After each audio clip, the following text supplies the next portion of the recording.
Union Minister Amit Shah nam Imphal da laktuna development project kaya sangabiramda Moreh gi water supply gi project amasu virtual oina sangabiramle project asi sok lising ani ga trampan dagi sanction tobuni mamingna augmentations of Moreh town water supply scheme haina mingthon bani masigi source of funding asi Northeast Special Infrastructure Development Scheme amadi state kini central share oina lising aniga sama kunthamathoi dasmit 05 lakh aduga state ki share oina chatuka kunthramdoi dasmit 07 lakh apunba semphamna lising aniga chatret umphumari dasmit 33 lakh plant capacity na 1.13 million liter per day ni masina Moreh gi yumthong lising mariga chanipan muk kanaba phanglagani masigi project asi Jal Jeevan Mission Har Ghar Jal haiba mission adugi makhada PHED Government of Manipur na sabani masigi water supply gi ising asi khujarok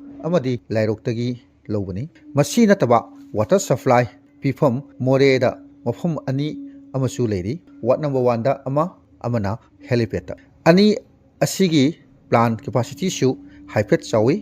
makoi anigi punsillaga 1.5 million liter per day mukwai hojik Moreh da water connection mafam mayam ama tawwa haunare pipeline di thunglaba adubu connection tawdaba mafam su mayam ama watli amana leiriba water supply Moreh gi staff ki masing asi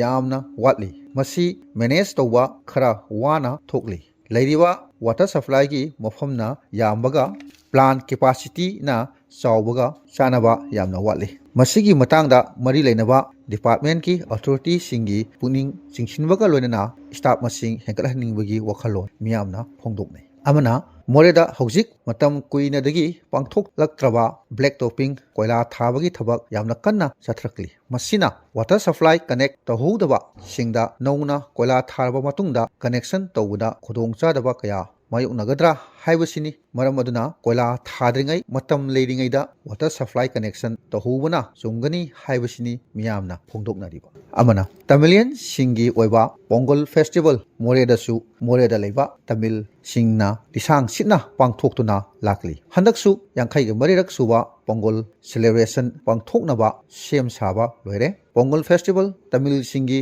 yamna maru oiba amadi asowa festival amani masi loro kumai numit kumni chupna pangthokpa kumai makal amani masi ekhoina sariba chak asi phangnaba hotnabada mateng pangliba malem mahousa amadi sampot khoibada sijinariba sa da thagatpa phongdokpani Pongal festival bu makhoina nonggi maming amamum thonduna pangthoi Bhoji Pongal Surya Pongal amadi Muttu Pongal haina kanagumba mioi kharana numit marini pangthokpasu lei marini suba adubu kanum Pongal haina khangnai amana Moreh da Pongal festival ga